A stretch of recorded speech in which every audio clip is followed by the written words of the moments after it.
The sun crept over the horizon, casting golden streaks across the sleepy streets of Quiet Hollow, a small southern town where time seemed to linger like dust on old furniture. Lena Carter sat on the front porch of her late sister's modest house, cradling a steaming mug of coffee as the cool morning breeze rustled the leaves of the towering oak trees lining the quiet street. At 58, Lena was a woman forged by over 3 decades of military service, commanding battalions, leading humanitarian missions, and navigating the high-stakes tension of war rooms, where every decision carried the weight of lives. Now, retired as a lieutenant general in the United States Army, she had traded her uniform for civilian clothes, her medals tucked away in a simple wooden box back in her Atlanta apartment. She never cared for accolades. For her, duty had always trumped recognition. Quiet Hollow, however, was a far cry from the structured discipline of her past, a picturesque slice of small-town America, clinging to traditions that felt both charming and faintly suffocating. She'd come here not by choice, but by necessity, tasked with settling her sister Tanya's estate after her passing 6 months prior. The plan was simple: clean out the house, finalize the sale, and leave this insular world behind. Yet, even in her first few days, the town's undercurrents began to surface. At the grocery store, the clerk, a wiry woman with tired eyes, barely glanced at Lena as she rang up her items, tossing the receipt onto the counter rather than handing it over. At the gas station, a lanky attendant lingered too long, wiping the same spot on a window, his gaze fixed on Lena as she filled her well-maintained SUV with out-of-state plates. Across the street, an older man in a faded baseball cap stared from his porch but didn't return her friendly wave. The hostility wasn't loud, but it was unmistakable, a quiet hum of prejudice that Lena recognized from years of breaking barriers in a career where she'd often been the only black woman in the room. She brushed it off. She'd faced worse in war zones and boardrooms alike. That morning, her neighbor Marla, a middle-aged black woman who'd lived in Quiet Hollow her whole life, ambled over with a basket of fresh tomatoes from her garden. "Folks here don't take kindly to strangers," Marla said, her voice low and knowing, "especially ones who don't fit their mold. Be careful, Sheriff Amos Reed runs this place like his personal kingdom." Lena accepted the tomatoes with a tight smile, filing the warning away. She wasn't here to fit in, only to finish what Tanya had left behind.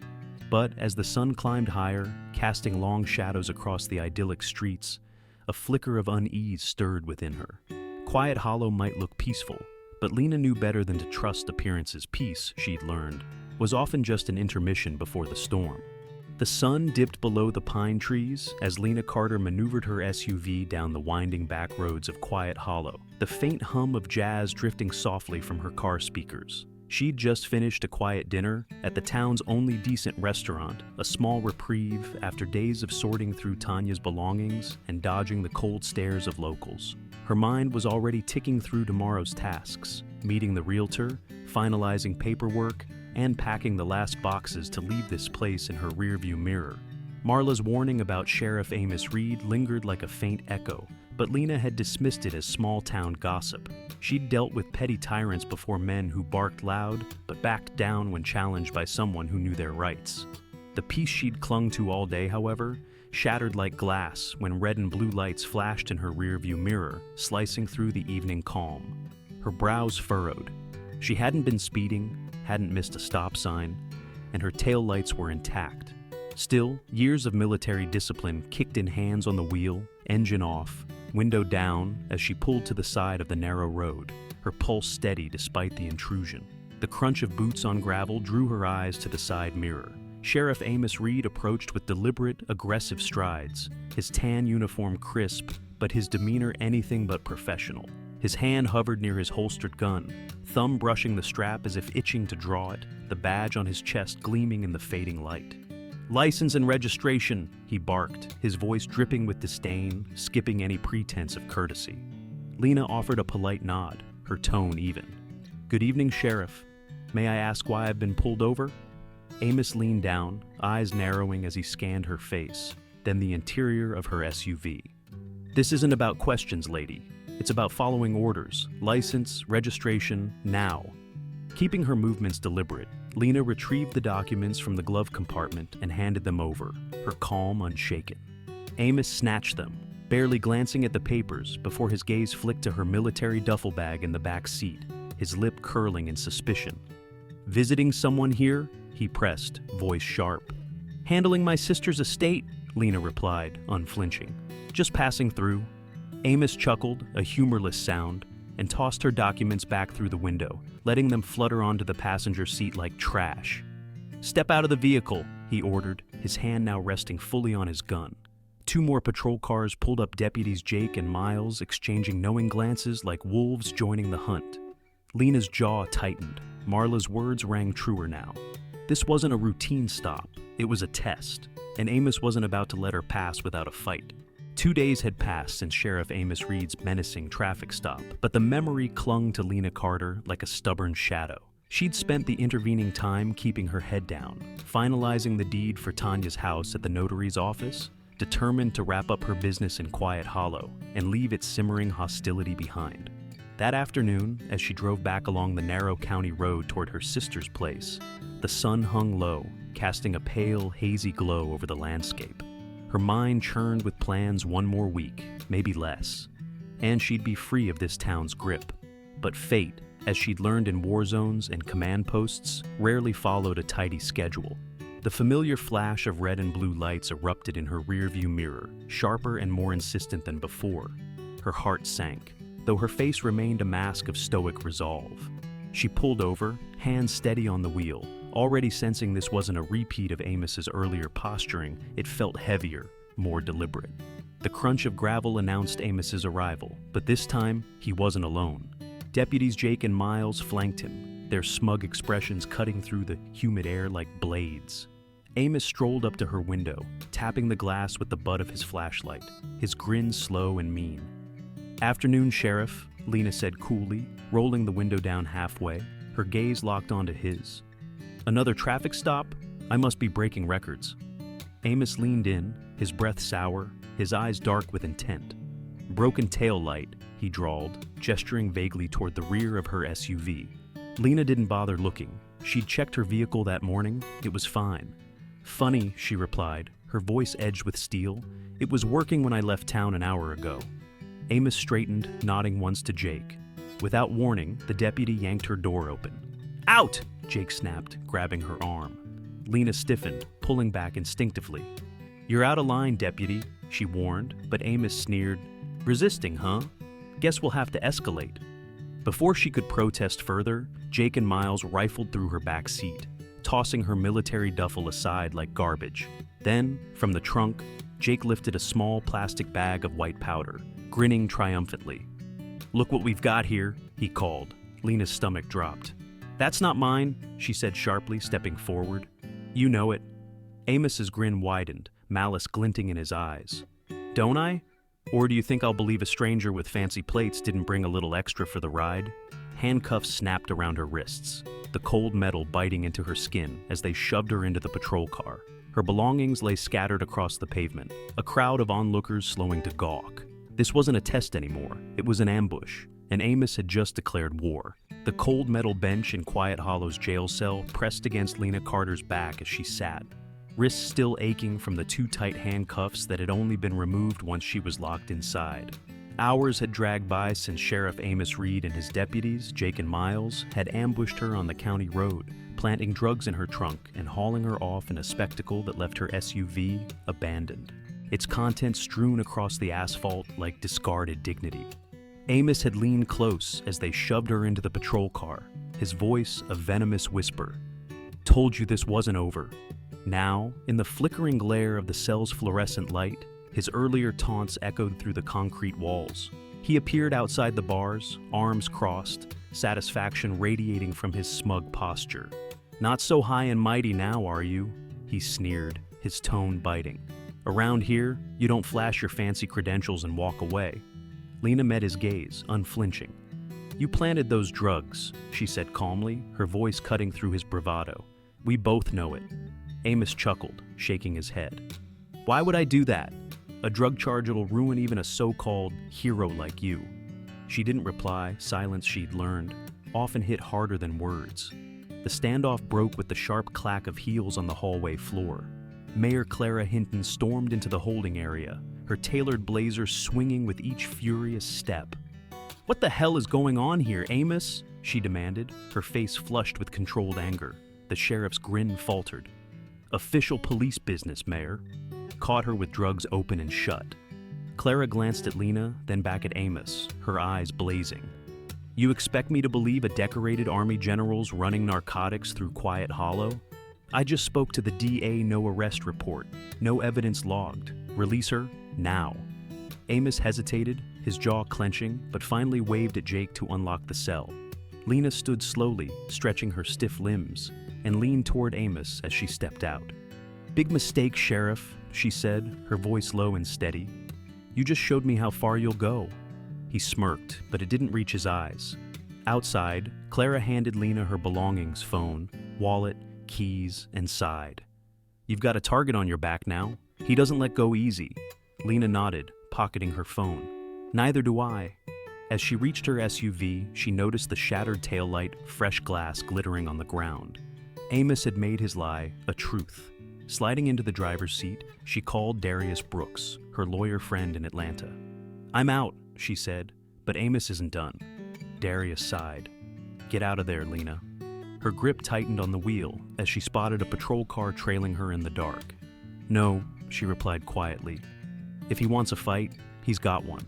Lena Carter barely slept that night. The echo of Sheriff Amos Reed's smug taunts and the cold bite of handcuffs replaying in her mind like a bitter refrain. Mayor Clara Hinton's intervention had freed her, but the warning, "You've got a target on your back now," hung heavy as she lay in her sister's quiet house, staring at the ceiling. She'd faced down bullies before, from battlefield commanders to bureaucratic bigots. But Amos was different. His power wasn't just personal. It was woven into Quiet Hollow's fabric, unchecked and unrelenting. By morning, the pale sun filtered through the curtains, and Lena rose with a soldier's discipline, slipping on a jacket to face the day. She'd stopped by the hardware store for a new lock for the front gate, not paranoia, but precaution, a habit honed by years of securing perimeters in far more dangerous places. Her plan was clear: finish the estate, sell the house, and leave. But as she drove back from the notary's office, the finalized deed tucked safely in the glove compartment, the pounding on her front door shattered that illusion. Deputy Jake stood on the porch, fist slamming against the wood with urgent aggression, his hand resting on his holstered gun. Lena opened the door halfway, her voice cool. "Deputy, what's the emergency?" He shoved a folded paper toward her chest. "Notice of property inspection, sheriff's orders." She didn't flinch, scanning the document. "Inspection for what?" Jake sneered, his face twisting. "Anonymous tip possible code violations. House might not be safe." Lena's jaw tightened. The house had passed inspection when Tanya bought it 5 years ago. This was harassment, pure and simple. "I'll need a warrant," she said, standing firm. Jake's grin widened. "This ain't a criminal search, lady. It's civil different rules. Refuse, and we'll have the county condemn it. Good luck selling then." Across the street, Amos sat in his patrol car, sipping coffee, watching with cold amusement. Lena relented, snatching the paper and grabbing her phone to record. "Do it," she snapped, "but I'm documenting everything." Jake swaggered inside, muddy boots tracking across Tanya's hardwood floors, rummaging through drawers and overturning boxes under the guise of checking hazards. In the small home office, he paused at the desk, eyes narrowing at the estate paperwork. "What's this?" he asked, smirking. "Legal documents," Lena replied, her tone icy. "Nothing that concerns you." Without warning, he swiped the papers onto the floor, scattering folders in a deliberate act of destruction. Lena's breath caught, fury simmering beneath her calm.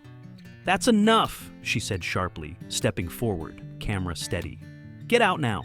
Jake scoffed, shoving past her as he left. Outside, Amos gave a thumbs up to his deputy, their message clear. This was war. Lena's phone buzzed Darius Brooks. "They're trying to break you," he said. "They're failing," she shot back, her resolve hardening. She was done playing defense. The chaos Deputy Jake left in his wake scattered papers, muddy footprints, and overturned boxes still littered Tanya's house as Lena Carter sat heavily in the office chair, exhaustion seeping into her bones. Sheriff Amos Reed's latest strike had been a declaration of war, a calculated move to break her spirit after she'd stood her ground at the jail. But Lena hadn't risen through the ranks of the U.S. Army by folding under pressure. She'd faced worse than a small-town bully with a badge. Darius Brooks's voice crackled through her phone, tight with anger, after she'd sent him the video of Jake's rampage. "They're trying to make it impossible for you to stay," he said. "They're failing," she replied, her jaw tightening as she gathered the strewn documents, locking them in a fireproof safe. His next words came fast. "This isn't random, Lena." I dug into Amos. "He's got a pattern. Targets outsiders, especially black folks, with harassment and trumped-up fines that never hit the books. It's a racket." The revelation fueled her simmering fury. She wasn't just fighting for herself anymore. This was about every person Amos had silenced. By noon, she was done waiting for his next move. It was time to strike back.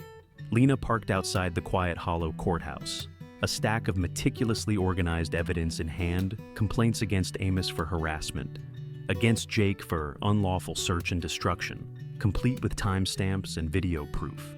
The receptionist, a weary woman named Ms. Ellis, glanced up with tired eyes that widened at the paperwork. "Can I help you?" she asked flatly. "I need to file these," Lena said, sliding the stack across the counter. "And if I don't get answers, I'll raise hell." Ms. Ellis flipped through the pages, muttering, "You're making enemies." "Amos doesn't like challenges." Lena smiled tightly. "Good. He should know I don't like bullies." Next, she drove to the local news station, handing a flash drive to a young receptionist with sharp eyes and braids. "My cousin said your arrest sounded shady," the woman whispered, pocketing the drive. "If this checks out, it'll air tonight." That evening, Lena watched from Tanya's worn couch as the anchor's voice cut through the broadcast. "A retired Army general has filed complaints against Sheriff Amos Reed, citing harassment and abuse of power, backed by video evidence." Satisfaction bloomed in her chest. Amos's armor had cracked. Her phone buzzed with an anonymous text. "Leave town while you still can. Last warning." She stared at the screen, anger flaring anew.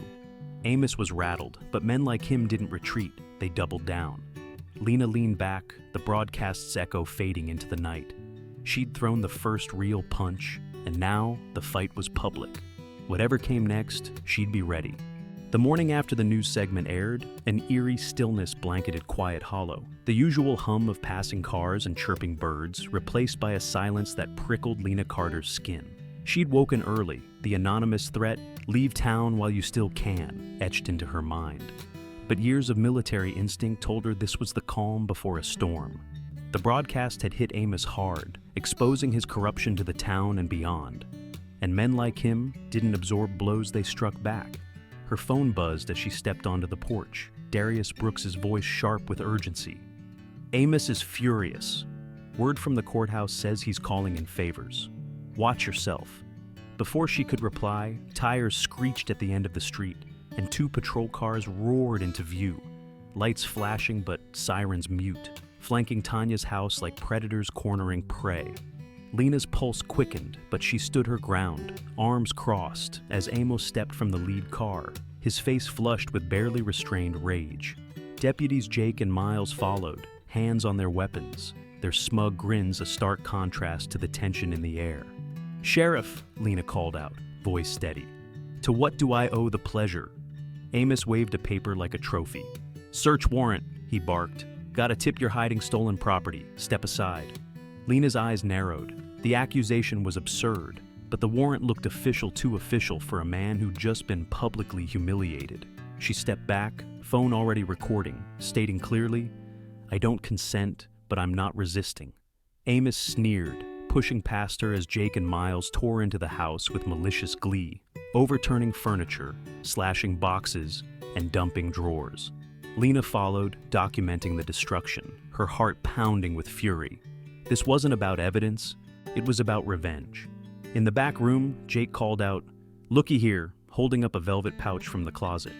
Amos snatched it, spilling a gold watch, diamond bracelet, and cufflinks into his hand, items Lena had never seen. "That's not mine," she said, stepping forward. "You planted it." Amos grinned, holding the watch to the light. "Funny, thieves always say that." Without warning, Miles twisted her arm behind her back, the cold snap of handcuffs biting her wrists as she staggered but held her ground. "Don't!" she warned, breath sharp. "This is illegal." Amos leaned close, his voice a growl. "In my county, I decide what's legal." They shoved her toward the patrol car, neighbors peering from windows, some recording, as Amos announced loudly, "You're under arrest for possession of stolen property." Through the window, Lena locked eyes with him, his wild, smug smile mouthing, "Should have left when you had the chance." Her mind raced this was bad, but strategy, not panic, would see her through. Amos thought he'd won. He couldn't be more wrong. The ride to the Quiet Hollow Sheriff's Station was short, but suffocating. The plastic seat of the patrol car unforgiving against Lena Carter's spine, as deputies Jake and Miles laughed up front, their casual chatter a stark contrast to the cold handcuffs cutting into her wrists. Sheriff Amos Reed's latest move, arresting her with planted jewelry and a trumped-up charge, had been a brutal retaliation for the news broadcast that exposed his corruption. Neighbors' videos of the scene were already spreading online, amplifying the outrage sparked by her earlier stand. But as the car pulled into a dimly lit lot behind the station, Lena's gut tightened. This wasn't the front entrance. It was a deliberate detour, a signal of something darker. Jake yanked her out, ignoring her protest, and shoved her toward a side door marked "Authorized Personnel Only." "Wrong entrance," she said coldly, leaning forward as far as the cuffs allowed. Jake chuckled, his grin shark-like.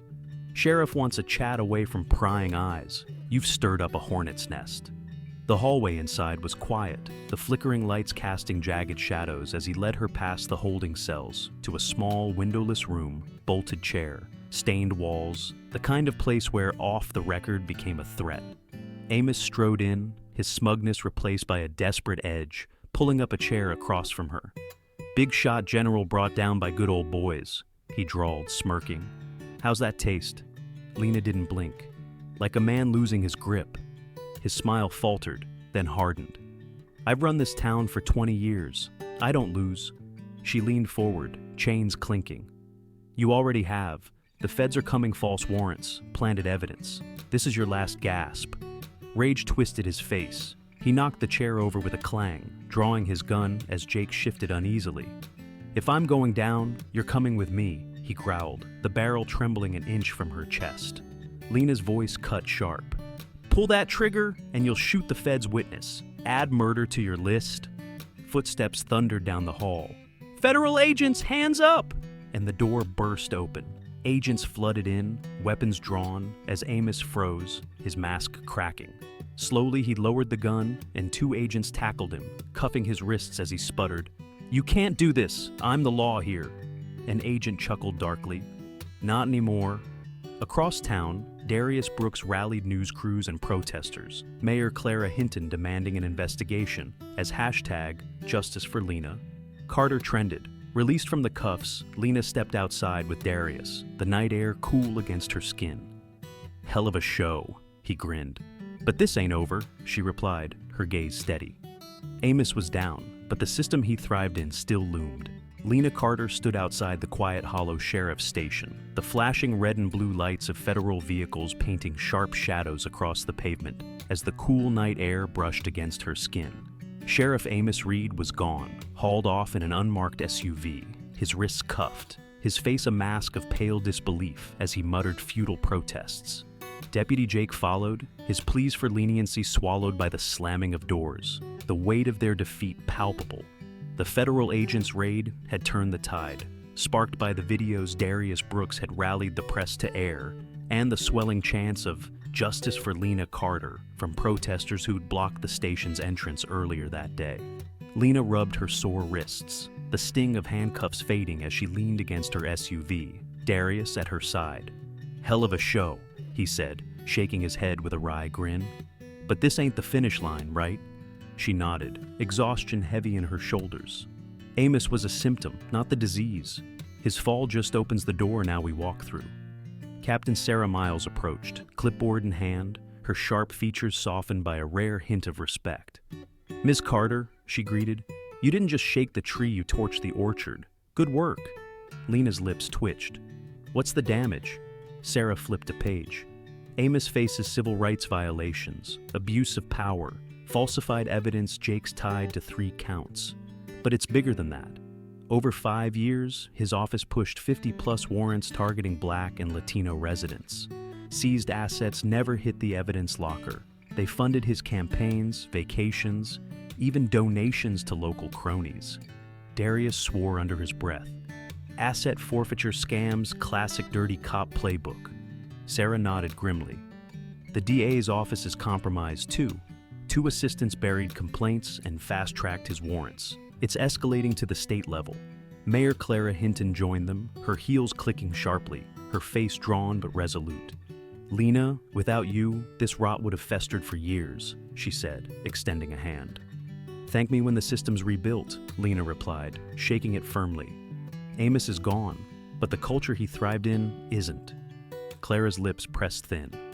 "Tomorrow, the council meets emergency session.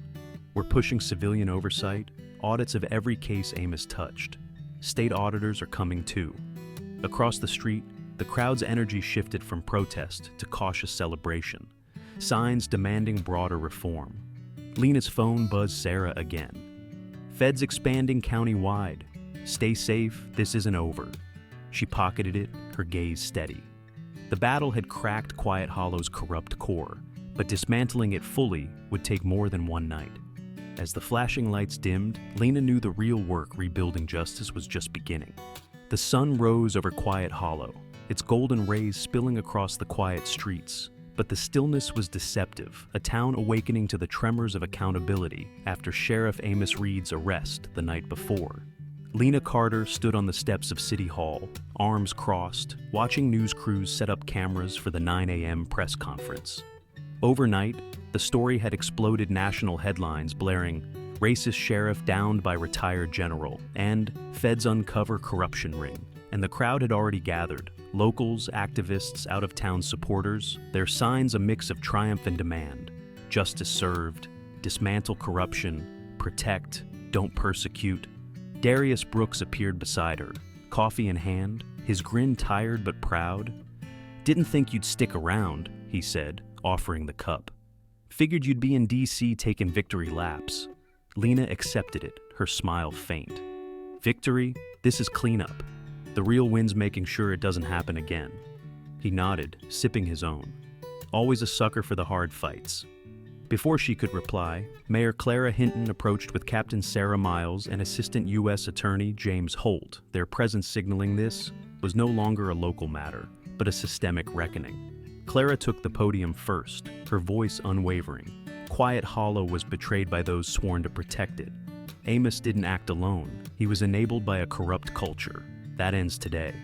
She outlined reforms, a civilian oversight board with subpoena power, mandatory body cameras, a task force for marginalized voices. The crowd applauded, cautiously hopeful, but wary of empty promises. James Holt stepped up next, stern and authoritative. Amos faces federal charges, civil rights violations, conspiracy, embezzlement. More indictments are coming. No one's above the law. Applause grew louder, resolute. Sarah followed, her tone softening. "I've seen good officers leave because the system protected the wrong people. To those who upheld their oath, you have my respect. To the abusers, your time's up." The crowd roared, but it was Lena who silenced them, stepping forward despite preferring the shadows. "I didn't come here for a fight," she began, voice steady. "But I found a system built to oppress. It only works if we stay silent. I refused, and this community did too. Real change isn't one arrest, it's accountability every day, for every leader." The applause erupted, raw and unfiltered, as people stood, cheering for their shared future. Afterward, Lena bypassed reporters, joining Darius. "What now?" he asked. "Retirement's overrated," she said, eyes on the horizon. "There's work to do." Her phone buzzed Sarah. Another lead. "Keep fighting." With the sun climbing higher, Lena walked away not to rest, but toward the next battle, a reminder that justice was a journey, not a destination. Thanks for watching. If you enjoyed this video, don't forget to hit the like button, share your thoughts in the comments, and subscribe to the channel for more stories like this. See you in the next one. If you enjoyed this video, don't forget to hit the like button, share your thoughts in the comments, and subscribe to the channel for more stories like this. See you in the next one.